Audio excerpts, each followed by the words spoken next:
Medina की रातें रमजान के चांद की रोशनी से जगमगा रही थीं। सहाबा पैगंबर मोहम्मद के साथी मस्जिद ए नबवी में इकट्ठा थे।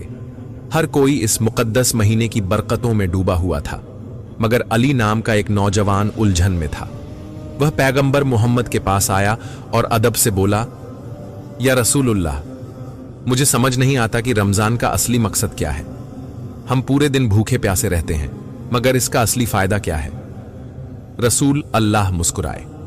उनकी आंखों में रहमत और करुणा झलक रही थी। उन्होंने अली को अपने पास बुलाया और फरमाया, अली आओ, मैं तुम्हें एक हकीकत से रूबरू कराऊं। रमजान की हिकमत, बुद्धिमत्ता। रसूल अल्लाह ने फरमाया, अल्लाह ने रमजान को सिर्फ भूखे प्यासे रहने के लिए नहीं बनाया, बल्कि यह सब्र, तकवा, ईश्वर भय और इंसानियत को जगाने के लिए है। रोजा तुम्हारे दिल को पाक करता है, तुम्हारी आत्मा को मजबूत करता है और तुम्हें अल्लाह के करीब लाता है। फिर उन्होंने एक उदाहरण दिया। सोचो, एक किसान अपनी जमीन पर बीज बोता है। अगर वह बीज को सही तरीके रमजान के रोजे की ताकत। एक प्रेरणादायक कहानी।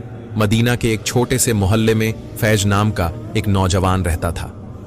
वह एक मेहनती और नेक दिल इंसान था, लेकिन रोजा रखने को लेकर उसके मन में कुछ सवाल थे। उसे लगता था कि पूरे दिन भूखे प्यासे रहना उसके शरीर को कमजोर कर सकता है। एक दिन वह अपने दादा हकीम साबिर के पास गया, जो मोहल्ले के जाने माने बुजुर्ग थे। दादा जान, मैं समझ नहीं पाता कि रोजा रखने से हमें क्या फायदा होता है।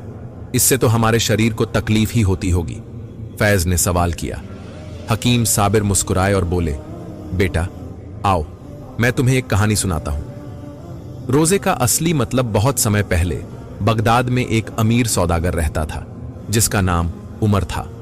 वह बहुत खाने पीने का शौकीन था और अपनी इच्छाओं पर कोई काबू नहीं रखता था। वह गरीबों की मदद भी नहीं करता था और हर समय सिर्फ अपने आराम के बारे में सोचता था।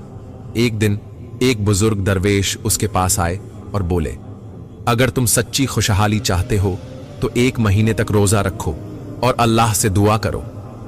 उमर को यह अजीब लगा, लेकिन उसने आजमाने का फैसला किया।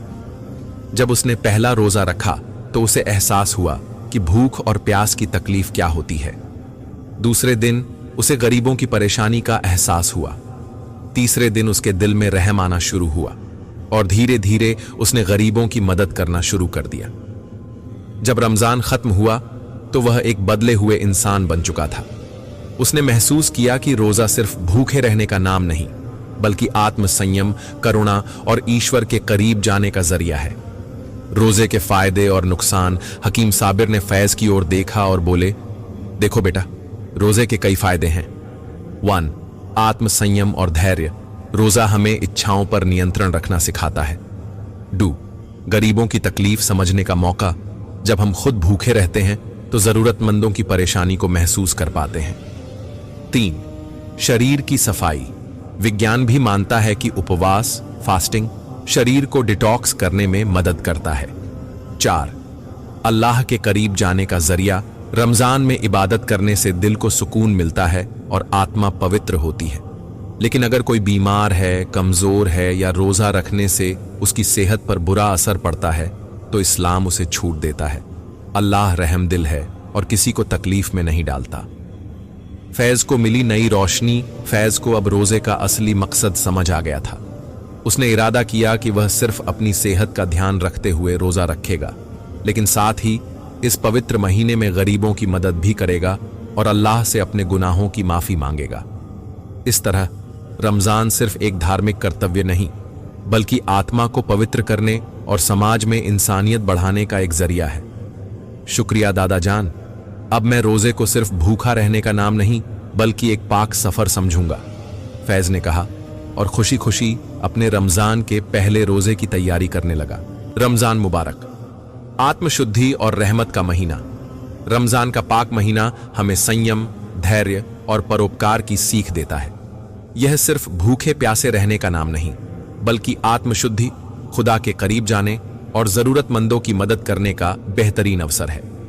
इस महीने में रोजे हमें यह एहसास कराते हैं कि भूख प्यास क्या होती है, जिससे हमारे अंदर दया और करुणा का संचार होता है।